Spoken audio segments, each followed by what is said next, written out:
Hello everyone, my name is Ronalyn Pahalya from Maximo Estrella, Grade 11, Section Emilio Aguinaldo.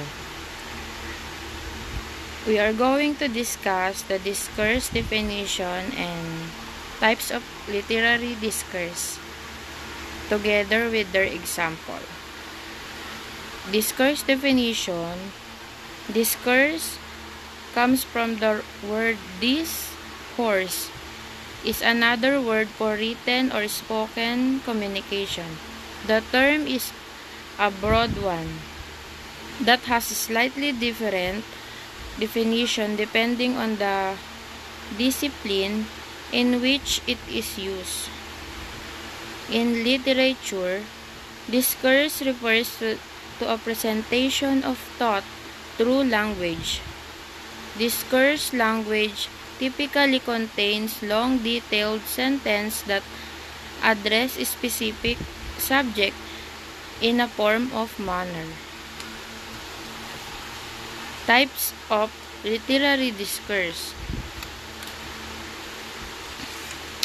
Generally speaking, anytime someone uses language to communicate, they're utilizing discourse. The job of the writer, then, is one that primarily relies on discourse to tell stories, shared ideas, and disseminate information. Essentially, without discourse, there would be no literature, not all. Not all discourse is the same. However, and literary scholars break it down into four main types. One is the argument, second is description, third is exposition, and the last one is narration.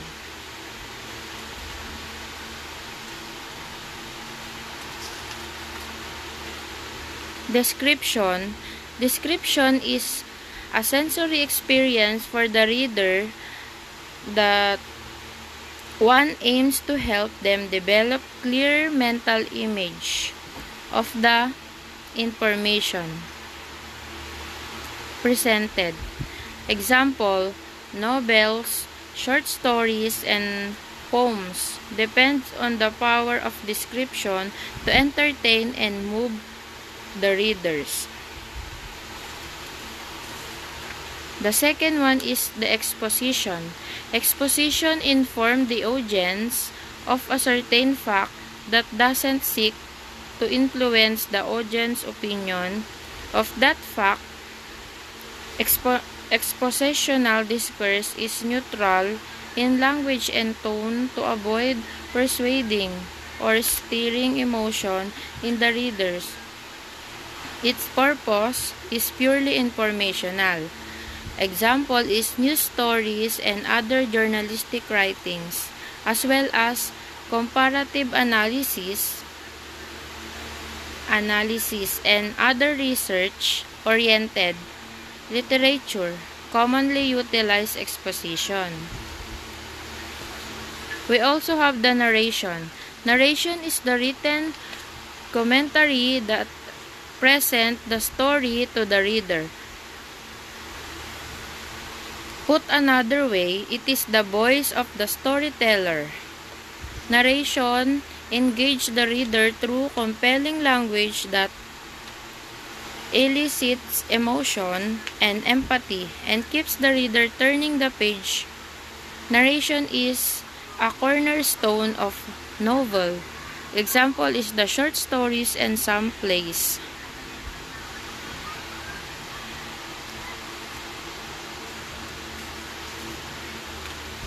Other school of thoughts break literary discourse down into the categories of expressive, poetic, and transactional discourse. The expressive discourse reflects the emotions of the writer. It's focused on the generating and discussing ideas with little or no emphasis on concrete facts or attempt to persuade others of a central argument. Works of impressive discourse are always non-fiction. Example is diaries and journals, blogs, and memoirs are all examples. We also have the poetic. Poetic discourse is highly creative approach to fictional writing.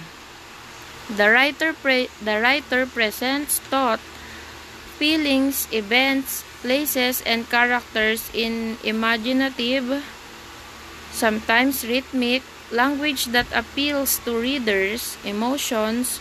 Poetic discourse emphasizes theme, imagery, and feelings. It is a central component of poetry, but is also evident to some degree in most are novels and short stories.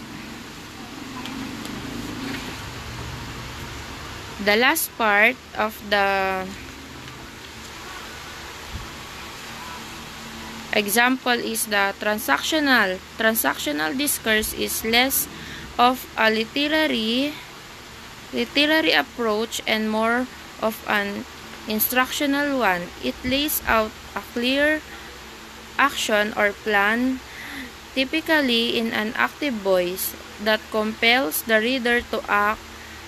Example is advertising and marketing writing, instruction manuals, and business correspondence, or common source of transactional discourse. That's all.